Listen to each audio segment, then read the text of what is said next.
Hey guys, how's it going? Hope you're doing well. My name is Crown, and today I'm going to read you some very interesting stories that I hope that you're gonna love. And now, without further ado, let's go!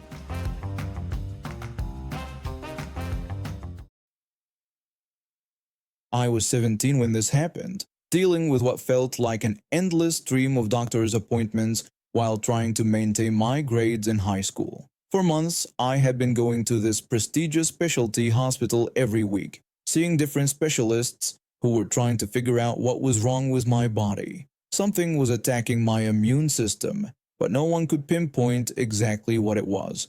My parents were worried sick, and I could see the toll it was taking on them.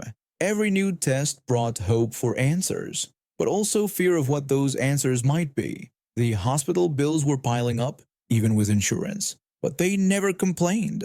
They just wanted me to get better. Despite missing a lot of school, I was determined to keep up with my advanced classes. Advanced placement statistics was one of my favorites. Numbers made sense to me in a way my body didn't at the time. My teacher was understanding about my situation and always helped me catch up on missed lessons. That day started like any other. I was sitting in AP statistics, trying to focus on probability theorems while ignoring the constant fatigue that had become my unwanted companion. That's when the head of student council walked in, clipboard in hand and wearing that self-important expression they always had. They started moving around the classroom, handing out permission forms for the upcoming blood drive. They were speaking loudly about how important it was to donate blood and help save lives. I noticed them giving pointed looks to anyone who hesitated to take a form. When they reached my desk, I quietly told them that I couldn't donate. They rolled their eyes and scoffed, asking if I was afraid of needles. I tried to explain that I really couldn't donate, but they cut me off. They started lecturing me about how everyone else in class was donating, questioning if I cared about people in need. They even went as far as to say that people were dying because they needed blood donations. The entire class was staring at us now. I could feel my face getting hot, not from embarrassment, but from anger. I'd spent months being poked and prodded, having vial after vial of blood drawn, enduring tests that left me exhausted and sore. And here was this person, who knew nothing about my situation, trying to shame me in front of everyone. I looked them straight in the eye and spoke clearly, making sure everyone could hear me. I explained how just yesterday I had 10 tubes of blood taken during my oncology appointment to check for leukemia. I made it clear that I wasn't afraid of needles, but that I literally couldn't give blood because I either had an autoimmune disease or cancer. They were still trying to figure out which. I told them how my doctors had explicitly forbidden me from ever donating blood because of my condition. I finished by pointing out that I wasn't missing class every week because it was fun.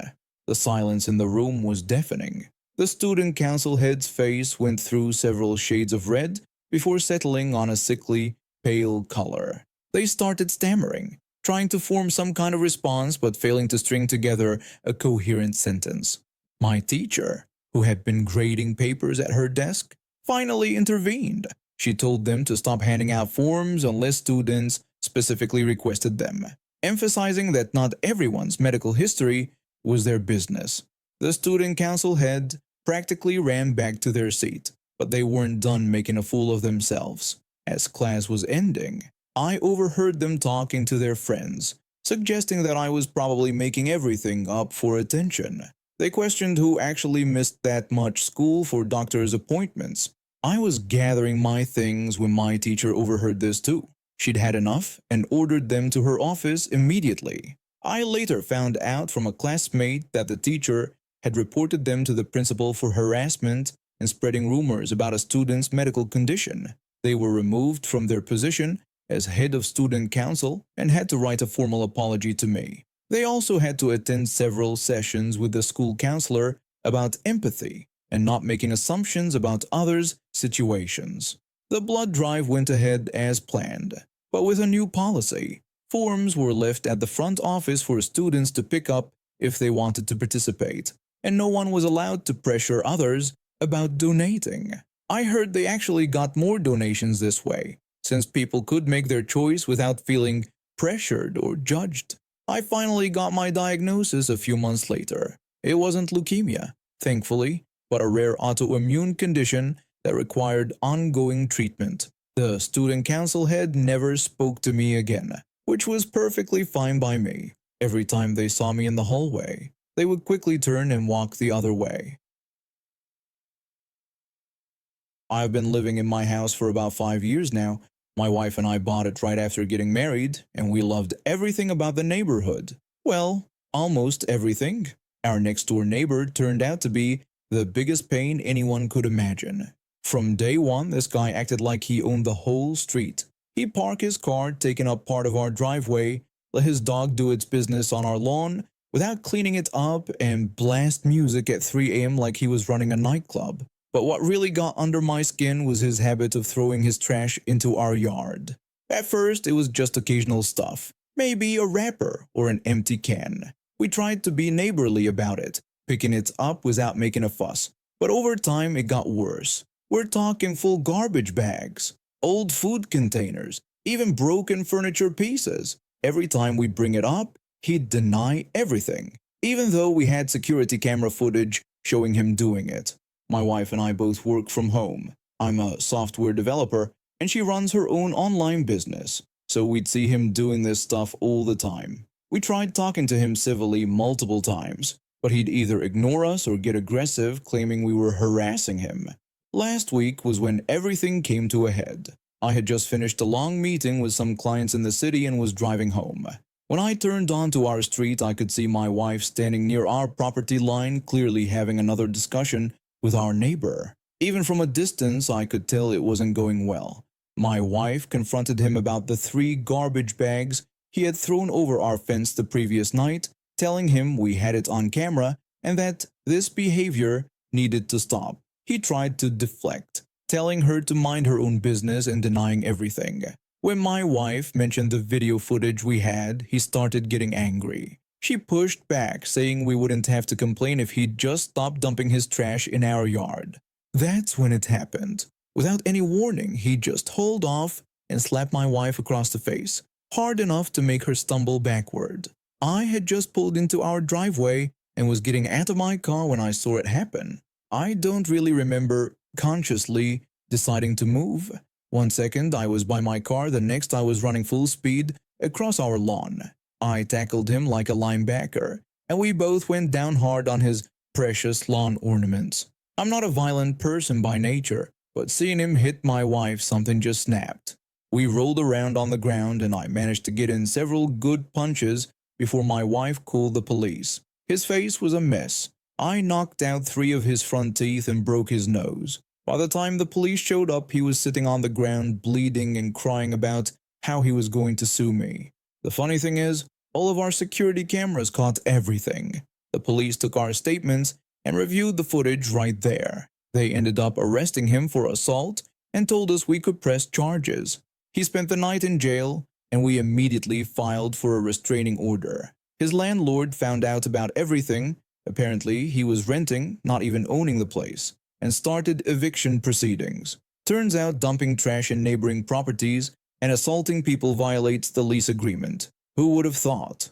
A week later, we had to go to court. He tried to press charges against me for assault, but the judge wasn't having any of it. Our lawyer presented all the footage, not just from the slapping incident, but months of him throwing trash into our yard, his aggressive behavior, and the previous incidents with other neighbors. The judge took one look at everything and threw his case out.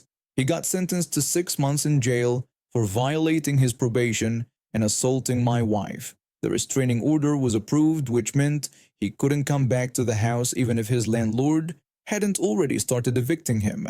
We also sued him for damages. Not that we expected to see any money, but more to make a point. He is now living with his mother in another state after getting out of jail, and our new neighbors are a lovely retired couple who actually know how to use a trash can. My wife's face had a bruise for about a week, but she says it was worth it to finally get rid of him. The only downside is that now the other neighbors keep calling me the trash tackler, but I guess I can live with that. I was asked to post more of my interactions with Karens and Kevins. This happened a few years ago at the airport. I was on my way back from seeing my daughter, son-in-law, and meeting my granddaughter for the first time, where they live in the sticker patch in the western US. Mind you, I was on crutches as I had fractured my ankle in an accident the 2 days before I left home. Styling and profiling in a purple cast, which was a little hard to miss, or so I thought. I was in an airport wheelchair being pushed by one of the staff when we were stopped by a Karen looking for her terminal. Now, we'd been stopped a couple of times already, and it wasn't a huge deal. He'd give directions and we would get back on our way to the terminal I needed to be at. Karen, however, demanded that he escort her to her destination. The attendant politely explained that he would return to help her after getting me to my location. Karen was having none of this. She looked down at me like I bathed in 100% grade A skunk piss, then told the attendant that she needed his help more than I did. She insisted that I should get up and walk because she was tired and needed to rest while he took her to her terminal. I'm sitting in this wheelchair, my purse looped around my neck, my carry-on between my feet, and trying desperately not to trip anyone with my crutches, wearing a vivid purple cast on my ankle. The attendant was trying to remain polite. Then she proceeded to grab my arm and try to pull me out of the seat. I'm the type that doesn't like being touched by strangers, ever. I made direct eye contact with her and warned her that since my hands were full and my foot was broken, I would have no choice but to bite her if she didn't keep her hands to herself. She jerked her hand back and I honestly thought this walking canker sore was going to swoon. The attendant took the opportunity to push me through the crowd and towards my destination yet again, giggling as he goes. We get along about another 200 feet and suddenly, this little mini humanoid about 4 years old runs in front of me, trying to get in my lap. We stop yet again, and I tried explaining to the child that he couldn't ride with me as I was in a hurry. Oh, my Lanta, if I'm lying, I'm dying. He proceeds to throw himself onto the ground in front of us, flailing his arms and legs, throwing a tantrum. The attendant and I look at each other thinking WTF when I guess his dad Kevin comes up and starts berating me for not letting his darling little crotch mongrel ride on my lap. Said crotch mongrel jumps up and runs back to me trying to climb up again, stepping on my cast to get to my lap. I shouted a firm no and he backs up off me. By now my mood has soured completely and I'm not in the slightest mind to humor anyone, let alone some stupid nugget trying to jump down my throat because his kid doesn't get told no enough. I leaned back and requested the attendant to continue moving before I was tempted to use my crutch as a weapon against Kevin and end up needing bail money. Finally, we reach my terminal. I'm pushed up by the door so they can load me in the first throng of people, and I thank the attendant for his assistance. I have my carry-on on the floor in front of the wheelchair and my cast-covered ankle elevated up on it, trying to ease the throbbing. And another Karen approaches the podium. You can tell she's a Karen right away because she was complaining loudly about wheelchair passengers boarding first. She emphasized how much she paid to be in the first boarding group and demanded a front window seat. The door attendant explained the boarding protocol, stating that she would be in the first ambulatory group after disabled passengers were seated. This very well-dressed, perfect makeup maggot started screeching about how she should board first and choose her seat, dropping hints about her father's importance. Without batting an eyelash, the door attendant delivered a witty response suggesting that her mother must not have shared her father's name with her. That little response boosted my mood incredibly, along with the fact that she looks like a gasping goldfish. We proceed to start getting loaded onto the plane. The lady who was sitting next to me in another wheelchair quietly shared that while she didn't care where they seated her before, she now specifically wanted a front row window seat. I confided that I was glad there were two because I wanted the other one. Other than her stomping her foot like an overgrown 8-year-old when she realized both of her seats were taken, there was no other problem. It did help that our flight attendant was the one that went viral a few years ago, who wanted everyone to pretend they were paying attention. I did get a selfie with her. I've been happily married to my husband for almost 8 years now. We have 3 wonderful kids aged 7, 5, and 3. We live quite far from my husband's family, about a 4-hour flight away, and the winter weather there makes Christmas travel practically impossible. Everyone's always been understanding about this arrangement, and we've never had any issues about not visiting during the holidays. My mother-in-law used to send Christmas packages for everyone, but as our family grew, she switched to sending checks instead. It was actually a practical solution. She'd send us money and ask us to buy gifts for the family on her and my father-in-law's behalf. We've always used this money wisely, mainly focusing on getting meaningful gifts for the kids. We make sure to tell them these special presents are from their grandparents. The arrangement worked perfectly. One year, we even got them this amazing play couch that they absolutely love. It was something we probably wouldn't have bought otherwise, but it's become one of their favorite things. Everything was going smoothly until a couple of years ago when my mother-in-law started insisting that the money was meant for all of us, including my husband and me. She wanted us to buy gifts for each other from them too. We didn't think much of it at first. When we mentioned that we'd used all the money for the kids one year, she wasn't happy. Last Christmas, things got awkward during our morning FaceTime call. My mother-in-law asked us what gifts we had gotten each other from them this year. My husband and I exchanged panicked looks before scrambling to grab random gifts we'd bought for each other. I nervously showed off a sweater that my husband had actually bought me himself, pretending it was from them. My husband did the same with some headphones I'd given him, thanking his parents for them. It felt ridiculous, like we were putting on a show for them. We both felt pretty silly about it afterward. This year, their check arrived right when we were planning to enroll the kids in ski camps during their break. The amount would cover it perfectly, and we know the kids would absolutely love it. But I was dreading another Christmas morning performance. I decided to bring it up with my mother-in-law during our weekly call. When I tried to discuss the Christmas money with her, she immediately started talking about making sure we got something nice for ourselves this year. I attempted to explain our plans for using the money for ski camps for the kids, but she cut me off before I could finish. She stated that the money wasn't meant for that purpose, insisting that she specifically sent enough for everyone to have their own gift to open on Christmas morning.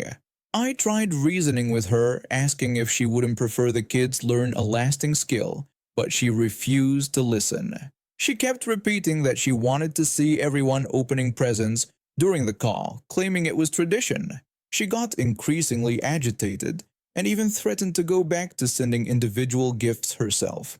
At this point, my husband, who had been listening from the other room, joined the conversation. He gently reminded her about the gifts we'd shown her last Christmas, and I added a mention of the Christmas before that too. Then he confessed that we'd actually been using their generous gift money for experiences and bigger items for the kids, explaining that we'd only shown them random things we'd bought each other to avoid hurting their feelings. When she accused us of lying, my husband explained that we preferred giving the kids something meaningful rather than splitting the money into smaller gifts just for show. After a long pause, she exploded in indignation, declaring she was going to call my father-in-law about this deception. My husband remained calm and explained that the kids would remember a ski camp forever, unlike another sweater or pair of headphones. He told her we were going ahead with the ski camps, and that next Christmas morning the kids could share their pictures and experiences with them, their real gift from their grandparents. She responded by hanging up on us. A few days later, my father-in-law called. To our surprise, he was completely on our side. Apparently, he'd been trying to convince my mother-in-law for years that experiences make better gifts than things. She's still not speaking to us, but the kids are enrolled in their ski camps, and my father-in-law has promised to help smooth things over before Christmas. And now we have reached the end of today's stories. Thank you for watching, and see you next time.